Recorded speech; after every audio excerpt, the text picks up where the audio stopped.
It's good to see you. How you been, man?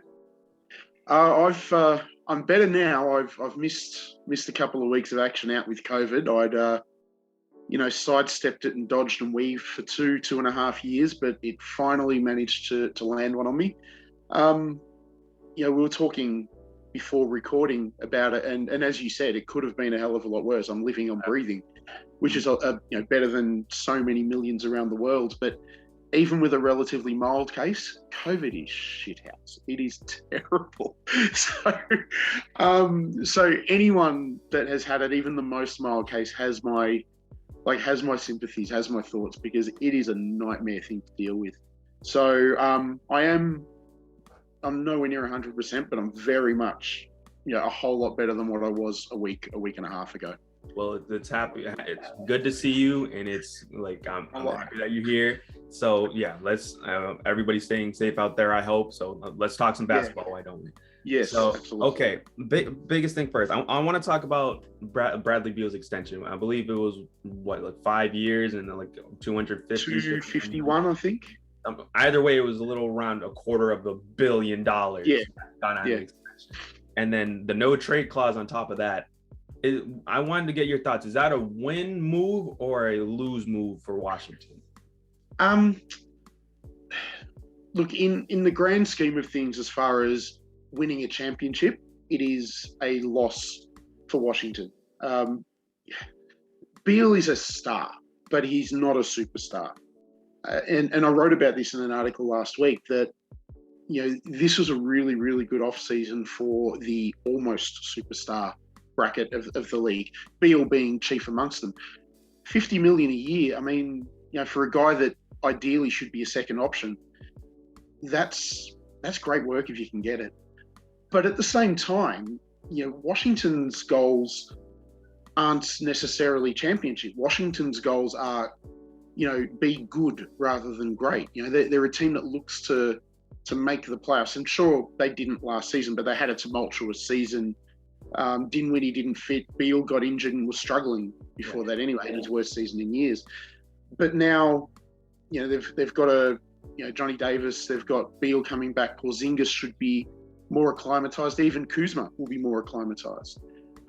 They've got an excellent backup in Monty Morris. Now, this is a side that should make the bottom half of the East, and that falls in line with what Washington want. They're not necessarily pushing for a chip. So signing Beal for the long term, and Beal, to his credit, seems to really like Washington. He's had so many chances to up and leave. So, he's got his bag in a city that he really likes, in a team that, while it won't be great, will be good. So it's a loss in as far as Washington will not be competing for a championship through the course of this contract. But it's a win in that they will maintain relevancy. They'll be talked about. Yeah. They'll at least they won't suck, basically. Yeah, I hear you. Okay. So at least my thoughts on it, it's Washington's going to be a good basketball team. Yeah, they made some good moves. They got rid of some of the pieces that they didn't fit, like you said, to Dinwiddie. I don't know. I don't really have a whole lot of faith in Porzingis.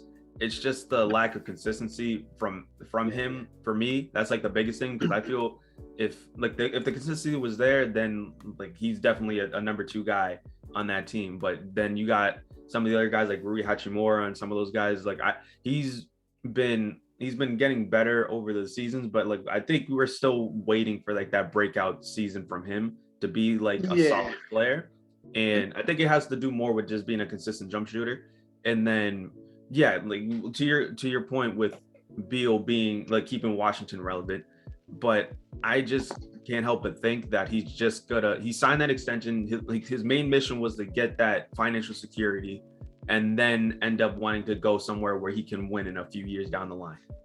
Yeah, and there is a lot of talk of, he'll get traded within a season. I don't think that he will. I honestly think Beal just loves it in DC. Everybody lauds Damian Lillard for being so loyal to Portland, despite the fact that they yes, they made a conference finals, but they backed into that. They went in ass backwards. People have backed Lillard for being loyal, and at the same time, they accuse Beal of just chasing the money. To me, I look at it as Beal is being loyal to Washington. He's found a team, an environment that he really, really loves. You're talking about Hachimura, and I love Rui Hachimura. I think he could be really good. You meant the jump shot is the key thing. If he can start to shoot well, there's a hell of a player in there. But Washington's got a whole raft of these guys, and Davis now, the new point guard amongst them, who are all in that late lottery. They've all got the potential to be good, but they've also got the potential to be ninth men. So you're talking Danny Avdia, Corey Kispert, Hachimura. Now, all these guys are. You always find stars in that level of the lottery, but you also find guys that never get beyond fringe rotation. So where these guys fall will dictate a lot of what happens with the Wizards. If they can hit on, say, 3 out of the 4 of those in the long run, they've got quite a good team there. If only one of them turns into a genuine, good level NBA starter, then Washington are going to be pretty average. Okay. I just can't help but think that even though Washington could be good, just being bottom feeders in the East, it's just because Bradley Beal, he can be the number one option on a middling to below average team, or he could be the second option on a championship level team, which I feel that's where he worked best. And look at when he was playing with John Wall when he was around 22, 23 years old, playing next to that guy, even though John Wall was a different kind of star level player. He was averaging 20 and 10. And even as he got older, I feel like John Wall, if he didn't get injured, could still been that kind of player to make teammates around him better. But with Bradley Beal not really having that co-star or having that 1A to his 1B, if you will, then I feel it's just kind of hard for me to think that, I can honestly see Brad maybe he's definitely not playing out that contract in Washington. And if he does, hey, good on him. He wants to be a Wizard for life. I'm not gonna knock him for that. But, life goals, hey, Wizard for life. Yeah, there you go. But it's what I wonder what teams could honestly use him down the line. I don't know what kind of team would want to trade for maybe a 32, 33-year-old Bradley Beal. Well, I think Beal will age well. On your point of him being, not good enough to lead a team to the upper echelons of a conference, absolutely right. We've seen what happens with Bradley Beal at his best. I mean, he had a 30-point season. Was it 3 seasons ago? I think. And Washington weren't great. Even now with Porzingis, even if he does get healthy and produces consistently, it also marginalises Daniel Gafford, who was a really important player for them. Very quietly, a really important player. As far as who picks up Beal, because I agree, I don't think he sees out the contract, but I think he sees out most of the remainder of his prime. I expect him to get probably 3 years into that contract before he goes, time's running short here, I need to find a contender. And it's tough to say what's going to happen in 3 years. If you look back to the state of the NBA 3 years ago, if someone comes out of a coma today and we read where all these different players are playing, they'd think we were lying. They'd think we were setting them up with some sort of punchline. So it's tough to say, but I mean, if a 33-year-old Beal came out today and said he wanted to be traded, and he's on, what would he be on at that stage? Probably 47, 48 million. It's a huge number. And who's got the space to trade for him for a start? And also the no trade clause in that contract really kind of puts a bind. Oh, but in this scenario, he's coming out to say, hey, I want to go. Okay. Yeah, so you would assume he would waive it for teams X, Y, and Z. But who would have what contender would have the space to actually trade for him? If DeAndre Ayton walks for free, Phoenix might be able to do something, or they might be able to do something in a sign and trade. But positionally, he's redundant with Booker and Paul there. Yeah. I honestly don't know where he would fit. Actually, I know where he would fit in a basketball sense, and that's Boston. But Boston can't afford to trade for him. So not without giving up Jaylen Brown, which I would assume they don't want to do. I would, as a Celtics fan, I would pray to God. I hope not, but when it came to Bradley Beal, wow, I had a thought. My goodness, he was not with Boston. With oh man, it's escaping my mind. Oh my goodness. I'll give you some thinking music. You just come back to me when you're ready, man. Oh my. Wow, I had a really good point. Damn. We'll do this all day. Oh God. It's just gonna make me laugh. It's not gonna help me. I know. I'm making it worse. I know. Okay.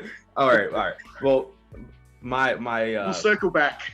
We'll try and circle back. But okay. With my goodness. All right. Let's put Bradley Beal to the side a little bit, because my goodness, it'll probably come back to me. All right, but let's talk about the Timberwolves real quick, because it kind of falls into talking about Kevin Durant. But the Timberwolves traded Rudy Gobert. The Jazz traded Rudy Gobert to the Timberwolves for 4 players, or actually no, 5 players, unless you call Kessler technically a 2022 draft pick, more or less. You could call it either way, yeah. A haul of players and 5 to 6 first round picks with pick swaps. It was a whole haul, and then I want your initial thoughts when you saw this trade.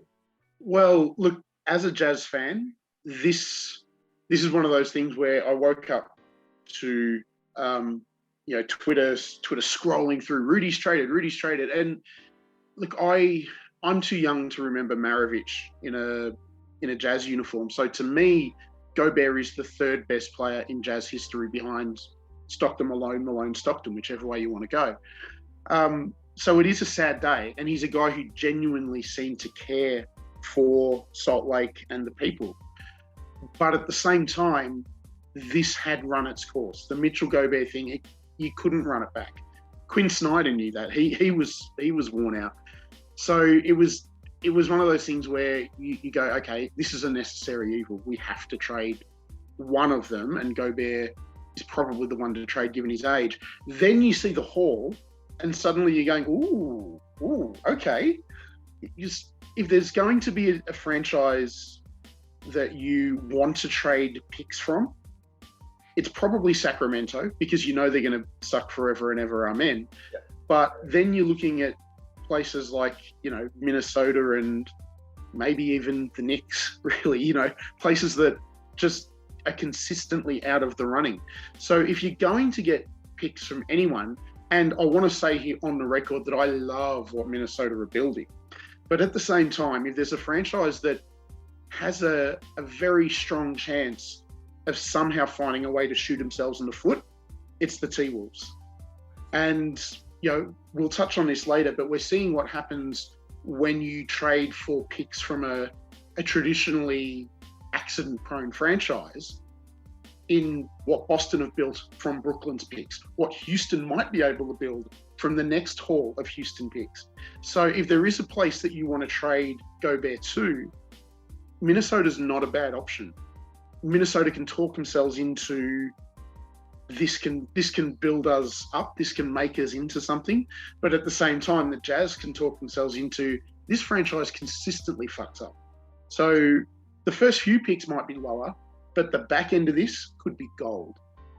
I'm picking up what you're putting down. So yeah, I feel it could be a good move for the Timberwolves right now. It's still weird to kind of see that fit, but I'm going to let you be able to kind of explain the fit for Rudy Gobert over there. Yeah. But well, people have talked about, how does he fit with, how does a guy who can't be anywhere outside of, he's got to be near the rim, Gobert, on offense. How does that fit offensively? Well, the easy answer is he's better than Jarrod Vanderbilt, who they've just traded away as part of that package. The only difference here is that, Gobert lines up as a 5, Vanderbilt lined up as a 4, but ultimately they're rebounding, shot blocking, in the dunker's spot type of players offensively. Gobert's a hell of a lot better than Vanderbilt offensively. Yeah, he's not going to put on Olajuwon type moves, but he's a much better screen setter, and his vertical spacing very quietly made that Utah offense tick. The fact that you had to cram in on him opened up all of these shooters, Bogdanovich, Mitchell, Ingles when he was there. So it's going to work really, really well there. Defensively, Minnesota's biggest weaknesses were shot blocking and rebound. So Gobert very clearly is an upgrade in both of those. My only concern, is in a positional sense, an X's and O's sense, is how much can Towns guard on the perimeter. Gobert's okay on the perimeter, but if you put him out there, you take him away from where you really want him. And I don't know if Cat's got the lateral speed to be able to go with the quicker falls in the league. Yeah. But having said that, he has arguably the league's best eraser of problems behind him now. So, rather than Vanderbilt, it's Gobert backing him up. So that might not even be a problem. Oh. So I do like the fit. I really think it can work. All right. Just kind of pushing stuff to the side because I see we only have 8 minutes left. If we keep talking, then I'll just go into part 2. Yeah, exactly. So okay, but yeah, I was kind of thinking as you were talking about with Cat having to play on the perimeter, I would think, would it be smarter for them to use a lot more of zone defense to kind of keep Gobert in the paint and then just have Cat kind of roaming around kind of that mid-range area or kind of guarding out of the corner? Yeah, if you play a 2-3 or a 1-3-1 or something like that, you could you're going to be able to keep Gobert closer to the basket, but that does make Towns have to move in and out a lot more rather than just chasing a singular person. He's got to keep an eye on the ball and movement outside. So that's often tougher for a player who doesn't have great defensive awareness. The one thing it does do is that it probably plays into D'Angelo Russell's defensive strengths as opposed to his defensive liabilities. Russell's not quick laterally, but he's smart. He gets in the right spots. He just can't stay in front of people. But when he's also 6'5" with long arms, so in a zone he can eat up a lot of space. And if he doesn't have to, if he can't stay in front of someone, you don't want to get him isolated, which a zone will help in that. He'll always have defenders around him. So I'm not sure a zone would suit Towns super well, but I think it would suit Russell really well. Right. So either way you slice it, you think that Rudy going to the Timberwolves is a good move? I think it's the more I've thought about it, and I've thought about this a lot, obviously, because I'm already missing Rudy, but I really think I think they've massively overpaid as far as their draft haul, but in a move for the next 3 to 4 years, I really do like it. I think it's a good move. The West is packed, but this does put them in amongst the players in the West. Okay.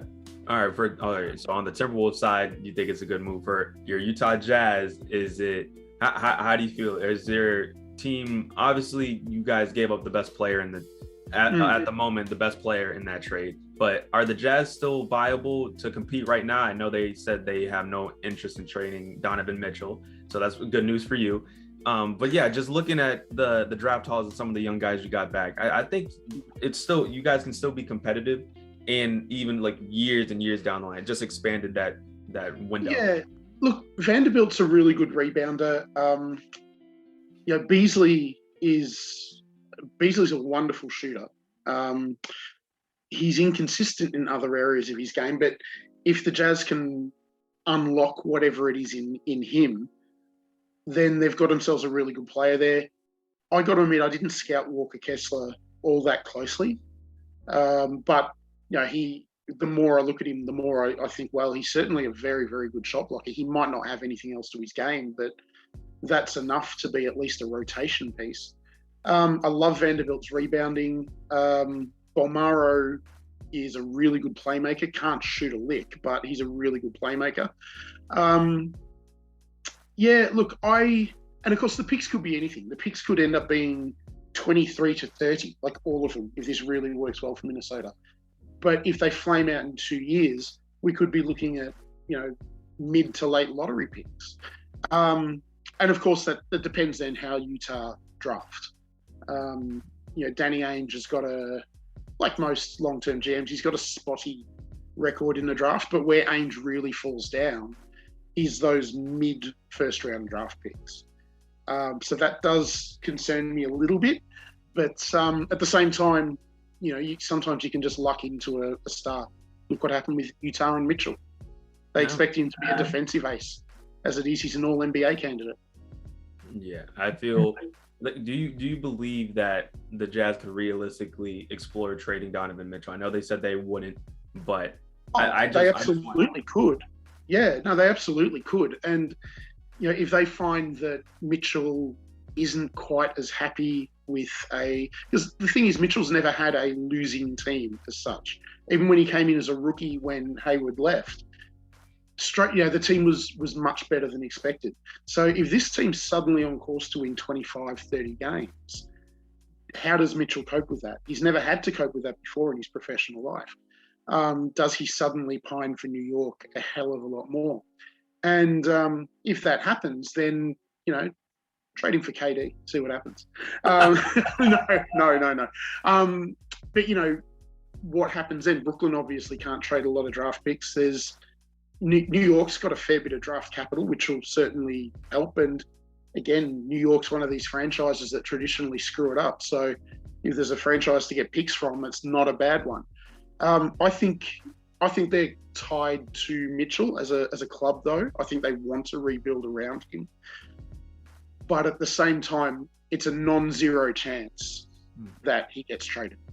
Okay. You bringing up New York, I wanted to ask, just like kind of as like a final thought before we have to like circle back, is like teams are like players really that much interested in going to New York, or I guess more like the prestige of big like markets. Yeah, big markets aren't all that they're cracked up to be. Not nowadays. You don't have to. To give you an example, when I was growing up in the 80s, we had one game of NBA a week, and it was usually 3 or 4 days old. And it always contained one of the Celtics, Clippers, Knicks, or Sixers. Always one of those 4 teams. It might be them playing against each other, or it might have been Sixers against Indiana, or Lakers against Seattle, or something like that. But to get noticed, you had to be in a big market back then. Nowadays, that is very clearly not the case. With the ability to put your face out there, not just through traditional means, but through various socials, you don't need to be in a big market anymore. You can be a big name in the smallest of markets. So now it's a lot more about the actual circumstances that you're joining, the franchise themselves, how they run, the team, where they are in the competitive life cycle, all that sort of thing. So that takes away a lot of the natural advantage that the Lakers had for instance. Yeah, I just feel that teams like New York and LA, I just don't think players, like the mindset of players, want to go to those places just because of the scenery and all that. Like, yeah, you can still do it for LA because they have like that prestige of that franchise, or like you can make arguments for it. So it's like, yeah, that's cool. But I don't think players look at that. It's like, I want to go there and I want to win. I want to go there and don the jersey. Or it's more, I want to go there to win, not I want to go there just because of the franchise. Exactly. I feel a lot of people try to spin it up they try to make it seem that way anyway. Yeah, no, I agree, 100%. Okay, so now that I finally remembered, I was saying, just to circle back to Bradley Beal should have got traded to me 2 years ago. That's to you personally? Me personally, he should have got traded 2 years ago. Maybe I think that was around his 30 point per game season. I feel his value was probably at the absolute highest. Right then and there after that season, he should have just traded him. Yeah, absolutely. His trade value would never have been higher. He still had years to go. He was still, 26, 27 at the time. He'd gotten over all of those early career injuries that he'd had. The only injury he's had since then has been the one that kept him out this season. And to be honest, I honestly think, Jiarmani, that he would have played this season if the Wiz were competing. I don't think it was one of those, okay, no, he can't play under any circumstance. I think it was one of those, we can play, we can bring you back with 20 games to go, but what's the point? I think it was one of those injuries. Okay. But you're absolutely right. After that 30-point season, that was the time to trade him, if Yeah. you were ever going to do it. Yeah, absolutely. But okay, now that I got that out of my system, I finally got back to me. We talked about just for those viewing at home, we're actually recording this 3 days later now. That's how long it took Jiarmani to get. No. Yeah. It's like it was a struggle. Like I was everywhere. He was writing down notes. He was writing on windows. It was like a beautiful mind. It was glorious. Oh man, it was like just get the whole compilation just going. But talking about, we talked about Rudy Gobert and how like the haul that he got back from the Timberwolves for the Jazz, huge haul, and like that's kind of expanded their timeline. I feel that it was kind of a double-edged sword because the Jazz got what they want out of Rudy, but now Brooklyn wants what they want out of Kevin Durant. So I want to ask you, do you believe that this Rudy Gobert trade kind of rose the stock for Kevin Durant? Oh yeah, it absolutely has. As much as Jarrod is older, he'll be 34 when the season starts and has, like, I think we have to call it now, he has an extensive injury history, not just in the last few years, but he had 3 surgeries on one foot when he was playing for the Thunder. So he is not just an injury risk, but a flight risk, as we're seeing.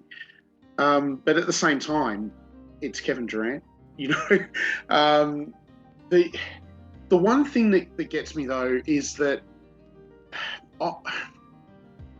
as opposed to Gobert, where he's going to a young up and coming team, Durant will want to go to a finished product. And when you go into a finished product, as we, going back to the lessons of the Carmelo to New York trade, you can't trade the farm because all of a sudden you become a one-player team. So these contenders won't offer up everything. They won't offer up anything like a Gobert deal. Now, that might, I think that actually, that combined with the Gobert trade actually helps Brooklyn, because clearly Brooklyn want to keep Kevin Durant. They signed him for 4 years. They did enough to impress him that he would sign long term. Now, putting aside the fact that contracts now mean nothing in the NBA, and there will be a reckoning for that in the next CBA, I will bet my children on it that the owners will bite back in the next CBA meeting. Putting that aside, clearly Brooklyn want to keep KD and build whatever they're going to build around the last remaining years of Kevin Durant's prime. He signed for 4 years. Sean Marks can now point to New Orleans, to Miami, to Phoenix, to Toronto, to the Lakers, whoever wants to sign him, and say, that's what you got to hit. What we got for Gobert is what you got to hit. Knowing full well that nobody is going to pay it, which means if Durant wants to play, he's got to play in Brooklyn. And if there's no impasse in the Kyrie to the Lakers, let's call it what it is, fiasco, then if Kyrie wants to play, he has to play for Brooklyn, at least this season. Having said that, Kyrie has shown he's more than willing just to sit out, so you never know. But I actually think this helps Sean Marks and Brooklyn in that it's not so much that it's teams can't reach this price. It's a completely unrealistic price to reach, but he can still point to and say that's the standard, knowing that, if somebody does meet that, then it's almost like it's an offer too good to refuse. But if they don't, he gets what he wants anyway, which is Kevin Durant. Yeah, I feel with Brooklyn, I don't mind Brooklyn if Kevin Durant goes back and plays for them like this upcoming season or even a future season. Mm-hmm. The bigger question was for Kyrie, and I know we're talking about KD right now, but for Kyrie, we've seen what happens when Kyrie is kind of just mentally checked out of a franchise. Like I was there watching those Celtics teams. You witnessed it closely, yeah. Firsthand, I know exactly what a season can look like, but also in the same breath, the Celtics had a lot higher expectations.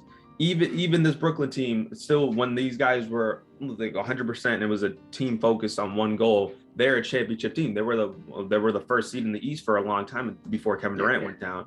And then this is kind of when everything started like going haywire because Harden left. And then like the whole Kyrie situation and all that stuff started going. But yeah, with Kyrie, I feel Brooklyn needs to try to prioritize offloading Kyrie first, even though Kevin Durant is probably the bigger prize that they would probably want to get a lot of stuff back for. Yeah, and Durant is, he is contracted for 4 years. Kyrie's only contracted for 1. So there is no guarantee that he will stay at the end of next season. So why not get something back for him? Even if it is 1 year of Westbrook and a first round pick in 2029 or something like that, it's better than nothing. Now, whether it would piss Durant off mightily that he has to play with Westbrook again, a man that he willingly walked away from and who called him a cupcake in response, that's a whole other discussion. But you look at this side, I mean, they, without going all Brian Windhorst, and why is that? They traded for Royce O'Neal, who is, a standstill shooter who plays really good defense. They re-signed Mills, who's a very good playmaker. They've got Curry. They've got these young kids in I've forgotten the name of the rookie guard they had last season. Number 24. Oh my goodness. Yeah, I'll come back to that. But they've got Day'Ron Sharpe as well. They've re-signed Claxton, who will get I think the world of Nick Claxton. I think he's an excellent player. They have the pieces around their stars, assuming their stars are healthy and engaged, to make a deep run. Yeah. But they also did sign TJ Warren. Oh yes, yeah. And look, that's the ultimate high risk, low risk, high reward signing. Yeah, I mean, this is a guy that in the bubble, I mean, my God, he turned into Bernard King. It was amazing. So, if he has 60% of that in him, that's a low to mid-teen scorer who isn't great defensively, but is at least a big body who can stay in front of people. They should get Joe Harris back as well. And he's a very, very underrated part of that team. Arguably the best shooter not named Curry in the world. Mm. And again, 6'8", smart player. He's big, he's strong. So this, if they can get, assuming they don't get an offer that knocks their socks off for either KD or Kyrie, and they can bring them both back and get them engaged. And remember, ultimately they are signed. Brooklyn's got Sean Marks has got every right in the world to sit them down in his office and say, "Get your ass in the gym. We will see you at training camp. You are contracted for a ton of money and you will fulfill your contract." Now, shoot, he's within his rights to say that. And they've got the team around them that can do a lot of damage in the playoffs. It's probably just a hair below championship level. The X factor there is, what can Ben Simmons provide? On paper, the perfect fit around those two. Does all the defensive work that they don't want to do. Brilliant playmaker. Miscast as a point guard. I've said it for years. He's a playmaking 4, not a point guard. Thank you. But, yeah. And look, I hate rating on Brett Brown because I love Brett Brown. In case you don't know, he coached in Australia for a long time, and he coached the team that I supported to a championship. So I have all the love in the world for Brett Brown, but playing him as a point guard, I just can't agree with it. He's a playmaking 4. But anyway, I digress. If Simmons, and obviously he's going through the back injury and whatever emotional turmoil that he's going through, and I wish him all the best and I hope he gets back on the court. But if he does get back on the court and he is 90% of the best of what we've seen of Ben Simmons, an engaged Kyrie, an engaged KD, and a healthy Simmons with that supporting cast is scary. That's a really, really good side. Yeah, when you look at even just staying on the, we're talking the hypothetical that Kyrie isn't gonna just give up on the team, and Kevin Durant's gonna be like, all right, fine, I'll play, but I still want to get traded. Then that KD plays 65 plus games as well. There's no guarantee of that. Yeah, it's a good caveat for Ben Simmons as well if he comes back and he starts kind of being exactly what you said, being like somewhat of what he was. It's kind of like the perfect fit for him too. He has two of the better just shot creators, better shooters in the NBA right now. Like Kevin Durant. Imagine Kevin Durant being able to move a little bit more off the ball, even though they'll probably want to get their ISO situations and all that stuff in.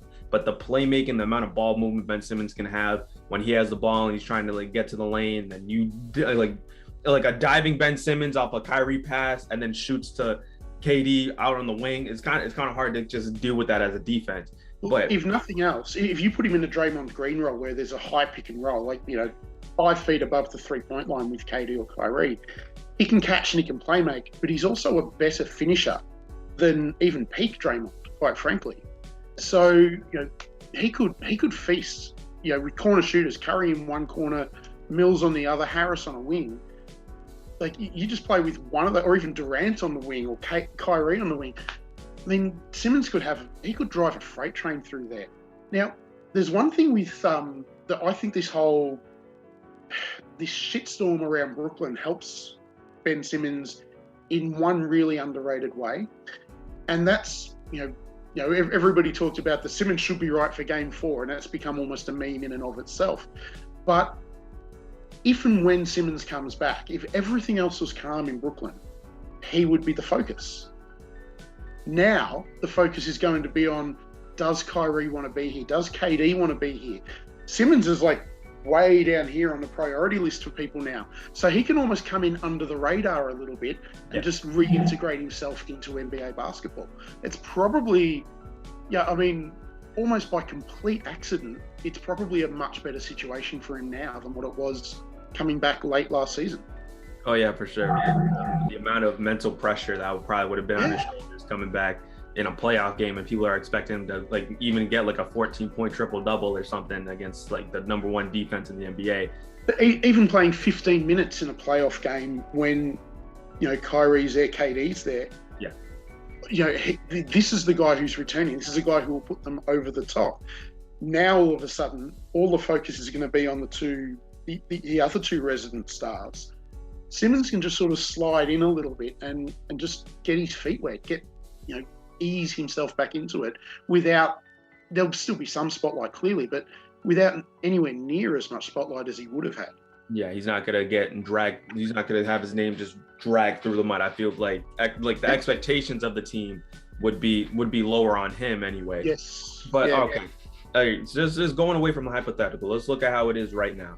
Let's say Kevin Durant gets his wish, and just even without any sort of restrictions, I want your opinion on where you would love to see Kevin Durant play. If any team in the league, he could don a jersey without any restriction. He got traded right now. Where do you want to see him? Oh, well, if it's any without restriction, Utah. But no, in a realistic sense, and we need to make sure that these teams are contenders. We still got to keep it within the realms of reality. Toronto and New Orleans are the 2 that really, really intrigue me. Some sort of trade around, like I wouldn't give up Scotty Barnes for him, but if you give up Siakam and Trent plus, every pick you've got in the cupboard, that side, and there's so much defensive potential around Durant that, and Siakam is the key playmaker on that team. Durant's obviously a far, far better version of the playmaker that Siakam is. And if you're giving up, Gary Trent, a really good shooter and a solid defender, but you can find those players. There's plenty of those around. In New Orleans, you'd give up something like Ingram and Player X and all of the picks. As long as you're not giving up, Herb or Zion. Clearly, you're not going to give up Zion, but as long as you're not giving up one of these other, younger support pieces, Herb Jones would be clearly the one to go for, but I don't think they give him up. But Ingram and something and picks, I mean, that side could score. My God, they could score forever. That might be the best offense in basketball. Jonas Valanciunas just crushes people inside. CJ's clearly an established 20-point-a-game player in the league. Herb Jones, in the space of 1 year with Fred Vinson, he's turned himself from a bad shooter into an above-average one. Imagine what he's going to do with another preseason under his belt. Zion is a rhino who learned to fly. Like, he's a monster. And, I love that comparison. I mean, I'm quite big on Dyson Daniels. The very first game I ever broadcast, the first live game I ever broadcast, was Dyson Daniels' first professional game. In a nice little bit of synergy back when he was, I think, 15 or 16. He was still a baby, but even then, and this is at the second tier of Australian basketball, he was really good playing against grown men, professional level men. He's not a great shooter, but again, a year with Vincent, who knows what he could be. People love I love Alvarado. There's so much potential on that side. But, getting Alvarado. I mean, the fact that he's a rookie, and there is now a verb. You've been Alvarado'd. That shows the impact the dude's had.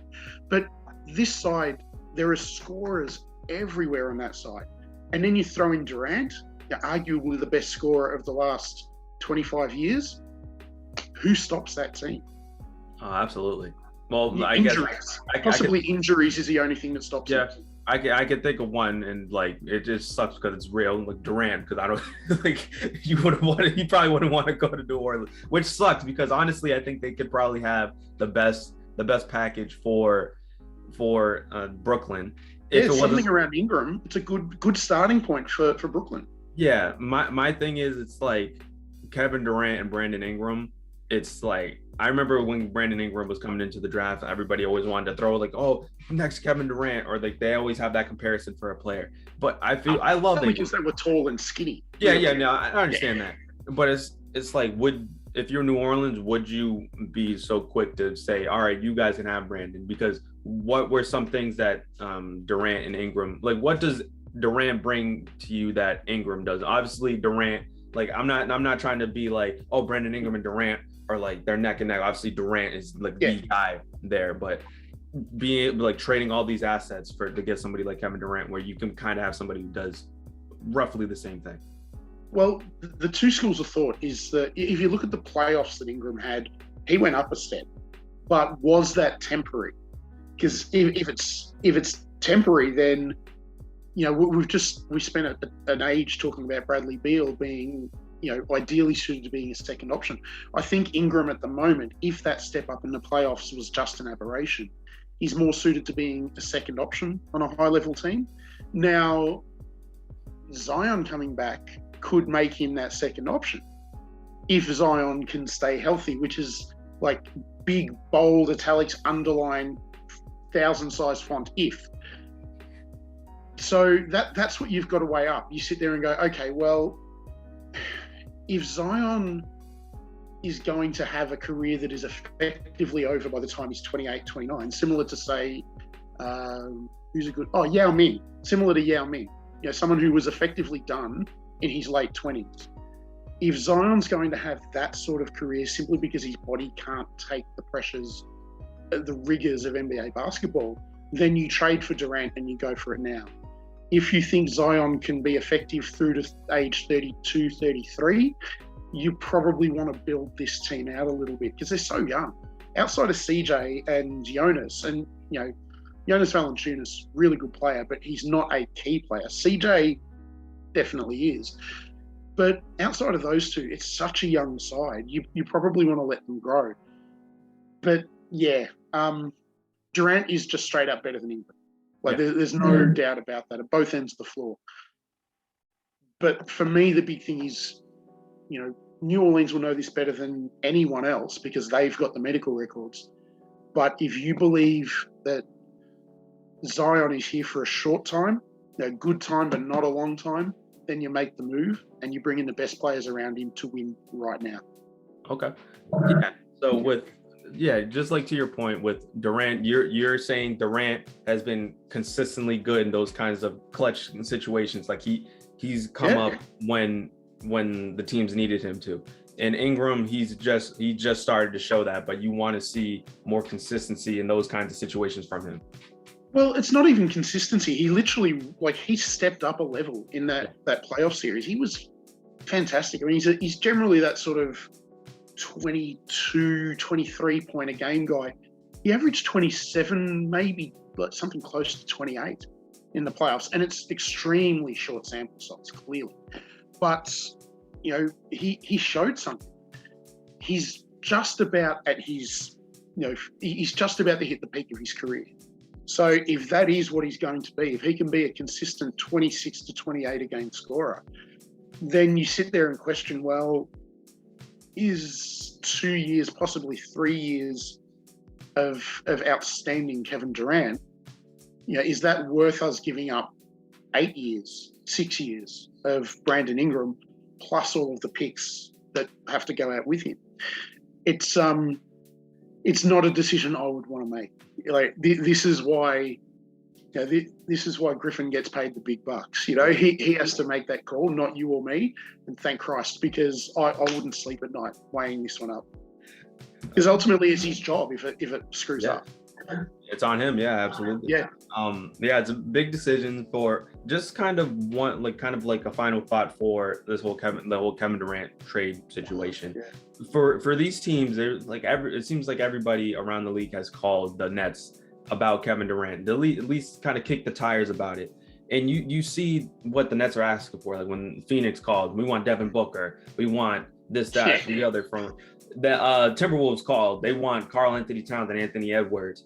Do you say I want a Mercedes? It's not going to happen. I want a Mercedes. I want a $100 million contract. Yeah. With these teams and the asking price for Brooklyn, obviously they, to your point earlier, they said that it's not realistic. They can still ask for it, but it may not be realistic. Would these teams, say Toronto or some of these other teams that have a young player that could entice Brooklyn and be a Pelican situation, prioritize the win now movement, would you gamble on a trade for trading Durant now, or would these teams, how these teams are, and wait it out and try to trade for Durant in the future? We've sort of covered that in the Pelicans talk. It's the same with Toronto. It's Phoenix and Miami, which are the two Durant spoke about. They're slightly different kettles of fish. Miami are a team that is ready to win now. Kyle Lowry's 1,000 years old. Jimmy Butler's 33, but he's got a lot of Tom Thibodeau miles on him. So he's an old 33. Depending on whether you consider Tyler Herro a star, their only young stars are Bam and Herro. And ultimately Tyler Herro would go out in any sort of trade for KD. So that is a team that if they're going to trade for him, then ultimately you just do it because you are ready to win now. Phoenix is an interesting case in that Chris Paul's 37, but Booker's young. If you're looking to trade out, surely DeAndre Ayton goes out as some sort of, sign and trade. And you'd expect that maybe, Cam Johnson, if Brooklyn get really lucky, they might be able to steal Michael Bridges, but I think that's unlikely. But, Bridges is a brilliant, brilliant player both ways. So, that's a team that's ready to win now with or without Ayton. So bringing in Durant, and they've already shown that they can turn average centers into workable pieces. JaVale McGee got paid as a 35-year-old based on what he did in Phoenix. Bismack Biyombo was out of the league, and he turned himself into a good player in Phoenix. So Monty Williams and his staff have shown that they can turn, they can turn, they can put lipstick on a pig, basically. If you can turn Biyombo into a good NBA player, you can do anything.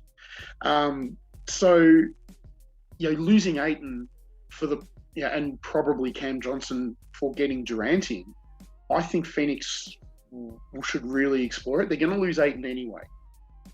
So if they're going to do it, they need to do it before. And remember, the CBA rules state that if DeAndre Ayton signs an offer sheet, he now cannot be traded.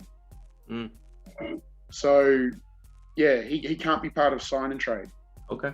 So ultimately, if Indiana want to try and, pull a Swiftie here and sign him to an offer sheet, that will screw up any negotiations between Brooklyn and Phoenix. So if Phoenix want to act, they got to act real quick on this. Gotcha. And it's that with Kevin Durant. So, oh my God, it's escaping me again. That's happening again. Oh, Jesus. Old age hits you fast, man. Absolutely. Okay, so all right, here we go. So now with Kevin Durant, do you honestly think that Kevin Durant could get traded sooner rather than later, or would he get traded? Like when do you think realistically Kevin Durant would get traded? Like I said before, I think that the Gobert trade has set an unrealistic market for Durant, but that is exactly what Sean Marks wants. I think he wants the chance to compete. Now, he's got Kyrie for one more year. Theoretically, he'll have Simmons coming back. And, ultimately, Durant's under team control. He's signed for 4 more years. I think Sean Marks is going to sit there and go, you know what? I went through all of this crap, building this team up. Like, this team was napalm. There was nothing here. I built it up to the point where we could convince KD and Kyrie to sign, and I'm not going to have these two screw me over. So I think that this unrealistic market for Durant is exactly what Sean Marks wants, because now he's got a reason to turn down trade offers that otherwise would be realistic. And now we can say, right, you two are going to play it out. If you two have got any competitive juice in you, you will play hard. Gotcha. And I think Durant will play hard. I think, as much as he's never seems content with any situation, once you put him on the basketball court, he wants to win. It's the same for pretty much every pro athlete. You put them on the floor and they click into gear. So I think, except for maybe Ben Simmons, but yeah, I think once they get on the floor, we'll see the best of these guys. It's just a matter of getting them on the floor. And I think that the Utah-Minnesota trade has helped Brooklyn in that sense. So I think Durant stays. All right, I think Durant stays. Right. I'd love to see him in Toronto or New Orleans, but I think he stays in Brooklyn for the time being. Okay. All right. Well, we were talking about contract negotiations, and I know you had some thoughts about the 76ers and now Harden restructuring his contract. He took a $15 million pay cut. But I want you to have the floor and talk about what some of the thoughts you had about the 76ers. Well, I wrote a free agency primer where I looked at about 20 odd free agents and predicted what would happen, where they'd sign, how much they'd sign for, all that sort of thing. I had Harden as a mortal lock to opt into his deal and play a prove-it year and try and sign a long-term deal. When he opted out, I thought, oh, okay, something's up here. And then all of a sudden, the free agents started coming in for Philly, Tucker headlining it. I thought, Harden might actually be taking a pay cut here. I didn't expect it to be 15 million. I thought he may have taken 10 at the most. So, kudos to James Harden. I did not see this coming. It completely blindsided me. But at the same time, Philly was a frighteningly thin side last season. There was a lot of relying on, Korkmaz and guys like that. A little bit too, I like Paul Reed, but he wasn't ready for prime time last year. All of a sudden, and yes, Daryl Morey's getting the band back together. He's got Daniel House. He's picked up Tucker. He's who else did he sign? He's apparently looking at Eric Gordon. There was another ex-Rocket he picked up that I can't think of off the top of my head. It was probably some guy who was like getting garbage time. I think I know what you're talking about, but I don't think he had a whole lot of. I can't think of who it was off the top of my head, but he's basically putting together the 2019 Rockets again. But Harden has allowed Daryl Morey to work some of his magic to build a more complete roster. On paper, great move. If Harden's healthy, he could lead the league in assists. I said it on Trey's pod last week, but I'm not a betting man, but I would happily put $10 on Harden leading the league in assists. I really think he could. He's a generational passer. And now that he's looking to be a passer rather than a scorer, he could get 12, 13 assists a game quite easily, I think. But at the same time, it's the Sixers, and they always seem to trip over their laces somehow. I don't know how it'll happen. We never know how it's going to happen. That's the joy of the Sixers. How they screw up each season is, they do it in new and exciting ways every year. So I think the Sixers should be good, but I think we're at year 6 now of saying the Sixers should be good. I wanted to ask you, do you think, just kind of, I guess, piggybacking off that point, do are you taking the Sixers seriously, or do you look at them making these moves? Like, is it smart, the vision that Daryl Morey has for the Sixers and where the Sixers are heading? Me personally, I think they're just gonna like I said, they're gonna, like you said, they're gonna trip over themselves again. Like, I have no faith in this team at all. The vision is excellent. I really like what they're building. I think 3 years was too much for PJ Tucker. I mean, he's 37. 2 years, maybe 2 years with a team option, I would have said, okay, yeah, fair enough. But 3 years fully guaranteed, which is what I believe the deal to be, that's an overpay. But at the same time, you had to get him out of a championship contender, so maybe you had to overpay. The vision is great. And if it all works, wonderful. But we see it all around the league, and particularly in Philadelphia, best laid plans don't often work. So, we could see that Harden's hamstrings aren't a temporary thing, and what he was last season is what he is. Embiid is a walking, breathing injury risk. Tobias Harris, good player, but massively overpaid and seems to crumple under the weight of that contract. The supporting players may or may not hit. Does Tyrese Maxey take a step back now that teams will be game planning for him? There's so many ways that this could go wrong. And the Sixers being the Sixers, I'm sure they'll find a few of these ways and make them happen. And we'll all happily point and laugh once again. It's kind of crazy seeing like players that like when I was getting introduced to basketball, James Harden was at like just the pinnacle. Like it was like the 2015-16 season where I kind of started seeing James Harden, but then you saw absolute peak James Harden, 20 free throws a game. This guy was putting up 60-point triple-double, but then seeing how it's like the fall from grace that he had was absolutely it's just crazy. But look, he's never been one to maintain his body. LeBron famously puts in $2 or $3 million a year to, in sports science. Even someone like Kyle Korver did revolutionary things, like a lot of underwater training and that sort of thing to keep, and he was a very limited athlete, but that kept him playing in the league until he was 40. Harden pretty much spent his off season, cavorting with hookers, essentially. So, he was always going to have a fall from grace physically, but he's got the skill set to be able to adapt to it. It's just whether his body lets him. Okay. So, kind of running out of time here. I want to ask you this kind of as a final thought. Any either super early predictions or any hot takes going from this day forward? It's July 10th. Any hot takes before the season starts, or even going into the season?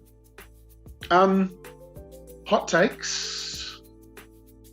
I love what Houston are building, and considering that Brooklyn could implode at any moment and pretty much every pick of theirs is unprotected, could we be seeing Houston as a top 3 seed in the West inside the next 3 or 4 seasons?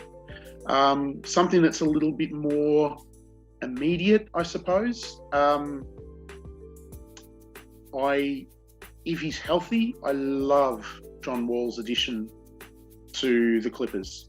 So if they can stay healthy, despite every other team being so good in the West, Memphis is only going to get better. The champions are in the West. Dallas may or may not improve depending on that supporting cast.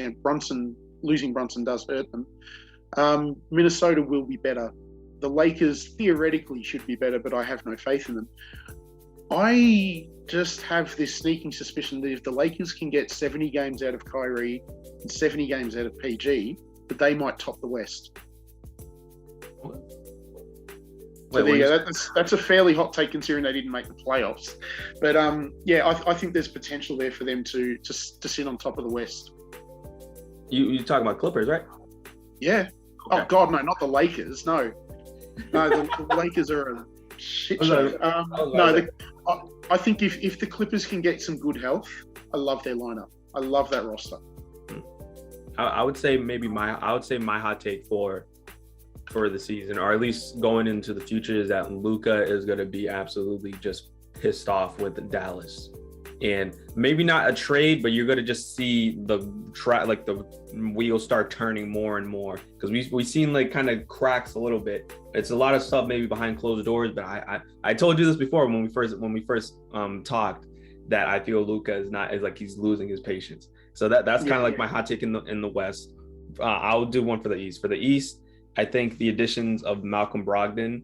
I know Trade was absolutely did not like. I love the Brogdon addition. Love it. If Brogdon can stay healthy, then the Celtics are gonna be formidable, maybe even a number one seed in the upcoming season. But again, it's a hot take. Look, I think it's a race in the East. It's Boston and Milwaukee.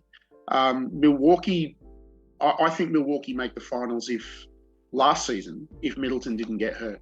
And you know, I think they'll be a better side again this season, even though they've got key players getting older. Yeah. I think they'll be better again.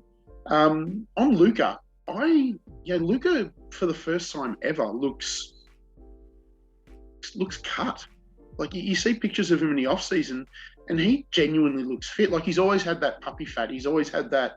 He looks fit for a local rec game, but not for NBA. If he's fit, and you know he's 20, I think he's going to be 24 this season. He's starting to hit that physical peak now. If he's fit, we could see. You know, we've had him top 5 MVP, but he could break through and just eviscerate teams, especially without Brunson there taking the ball off him as much.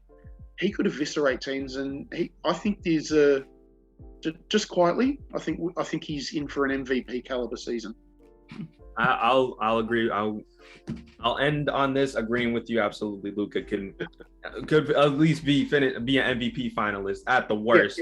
If we think top 3 he's gonna have. Yeah. But on that note, Jarrod, thank you for coming on again, man. I hope you're doing well. NBA off season's been absolutely nuts already. It's been kind of quieted down with the whole Kevin Durant saga. But I know we're in a lull. It will explode at some point, but we're in a lull. Yeah, Summer League's still going on. All like a lot of good stuff going on in the NBA. But on that note, thank you everyone for watching. I don't even know what you call it. It's not even a short. Can you even call it a short or podcast? This is a podcast now. Yeah. Thanks for joining us, and I hope you guys all take care.